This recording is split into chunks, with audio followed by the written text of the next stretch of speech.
Welcome to the CyberFed Show. I'm Dan Manson. I teach computer information systems at Cal Poly Pomona. Each week, this broadcast will cover the world of cybersecurity competitions, similar to a sports show. We believe cybersecurity competitions are like a sport. In these shows, we drill down into competitions and provide stories, scores, and statistics. We believe those that participate in competitions are cyber athletes with the same training, passion, and coolness, plus a few additions. The opportunities for these athletes to go pro is much greater. And in our world today, we are falling behind our real competition. Our show now has a new opening, a new look, and a new online home. From now on, please go to our CyberFed YouTube channel to view all current and past episodes. This week, our new look starts with CyberFed episode 51.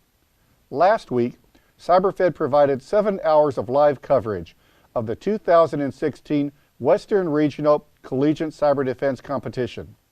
Over the next month, we'll provide clips from our WRCCDC coverage from the sponsor, coach, and RID team perspective. Our first segment profiles Raytheon Company, presenting sponsor for National and Western Regional Ccdc. Welcome back to the 9th Annual Western Regional Collegiate Cyber Defense Competition. I'm Dan Manson, and with me is Kristen Kennedy. Kristen Kennedy is a software engineer and technical lead for the IIS Cyber Hardening Campaign for Raytheon Company. Kristen, it's a pleasure to have you here, and it's a pleasure to have Raytheon back. Thank you. It's a pleasure to be here. Raytheon's really excited to be supporting this competition, and it's super exciting to be sitting here with you today. It's really cool to see the way that Raytheon has embraced the Collegiate Cyber Defense Competition. You've been the presenting sponsor for the National Collegiate Cyber Defense Competition for a few years now, and also are supporting regional competitions. What is it that Raytheon likes about CCDC? There are a lot of things to like about CCDC. To start with, it's a great opportunity to get students to have experience outside of classrooms. I know, having been in college, that's really, really valuable to a student. But furthermore, to Raytheon, it's important because you're giving students the opportunity to get real-world experience. The scenarios that are being played out here, they're based on real infrastructures. We have real hackers who are here, and they're launching attacks against the students, and it's up to the students whether or not they can secure the networks. In fact, some of the Raytheon employees, I think, are on the RID team this year. Is this something that gives them a way to sharpen their skills? That is very true. We have Raytheon employees over there, and I just spoke with a few of them. They're having a blast, and it definitely gives them the opportunity to practice as well. I like to call the RID team the fun team because they tend to always win, but the blue teams always succeed in getting a valuable experience. To me, every blue team here gets something they'll never get in the classroom. I couldn't agree more.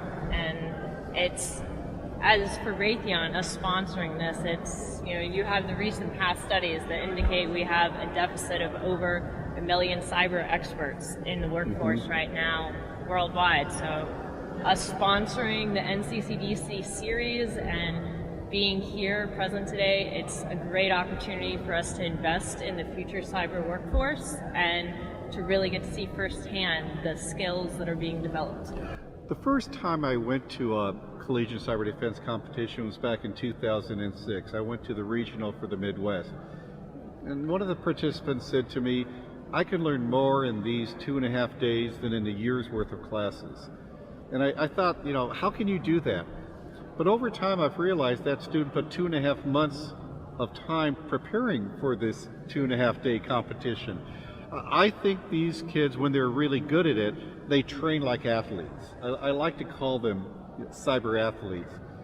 You've played several sports, and when you were training for your own competitions, how many hours a week would you put in? It depends on the sport, but you're at least looking at 5 to 10 hours a week to train. And these students, they're doing it on top of their regular classes. They're giving up their spring break, and some of them are giving up spring breaks. Others are more fortunate and are not. Some have to do it during finals week. Yes, that happens as well. Depends on the quarter or the semester system. But yeah, it's a great opportunity, and at the end of this, whether the team wins or loses, you're going to have over 2,000 students that have gone through and they've been training, they've been improving, and they're preparing to be in the workforce, and they have they're ready to enter. So they get something like experience by playing in competitions. Yeah. Which for students, it kind of solves the chicken and egg problem. Why would someone give me a chance to have experience if I don't have experience? Well, if they play in these competitions, they go to an employer, like they'll be going to you tomorrow night, and they'll be talking about everything that they've learned that's relevant to what they would be doing in cybersecurity. It's not, gee, I took this class, I read this book. It's, I defended against this type of cyber attack. This is the way I hardened the system. This is the way I did incident response. This is the way I did things that are real world. Yeah, it'll be great for going forward and doing the scenario-based interviewing, which is becoming more prevalent in the workforce. So this type of competition prepares them greatly for that. Now, one of the coolest things I see Raytheon do is they develop a bracket. This is March, and we've got the March Madness going on for NCAA, but what Raytheon calls this is the big dance of data defense. And so from the 10 regionals, we have the winners, and each of those winners comes together in San Antonio. Will you be in San Antonio next month?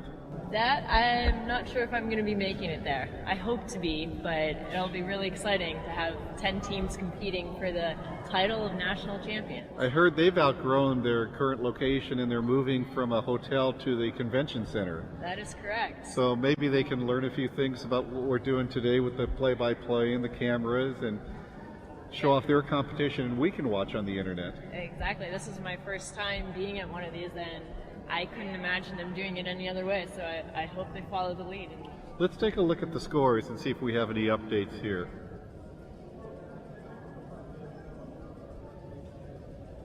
So the scores have been bouncing around all day, but it looks like we have Cal Poly first, we have UAT second, UC Berkeley third. So it looks very interesting. This is only the first day, though. We have a full day tomorrow, and today actually we're only about halfway through. We're going to go till 9 p.m. tonight. That is correct. We really do like to stretch them. We'd also like to thank some of our other sponsors that are supporting us. So thanks to Bank of America, thanks to FireEye, thanks to Workday, thanks to Facebook. It's wonderful to see companies that care about investing in talent. And I think that's really the way that we're going to generate the numbers I need. If we just settle for what comes out of college normally, we're never going to close that gap. But by having these extracurricular activities and starting young, I think we really start to make a difference in the numbers that we can generate with the skills that we need. Yeah, you nailed it on the head, and cyber's ahead of the curve. The other engineering disciplines, they face the same challenges of you learn classroom expertise, but not real-world application. Cyber, with the Ccdc series, we're taking the steps to bridge that gap, and Raytheon is definitely very proud to be a title sponsor of it. Have you talked to students that have participated in the competitions the last couple of years, and are you starting to see something that you don't see with students that you may have interviewed before? They're far more comfortable with their environment. Just having been in a scenario similar to this, they're used to vulnerability research already. So they're better prepared to walk in and help us day one because they've seen similar scenarios. Versus students who only have the classroom experience, they haven't had the opportunity to work on an infrastructure simulated network. So I definitely say there's a pretty significant difference between those with the experience of competitions versus those who don't. Kristen, it's a pleasure to have you here today. We really appreciate Raytheon's support of CCDC and the Western Regional. Thank you so much for your time, and thank you for believing in competitions. Thank you. It's been a pleasure to be here.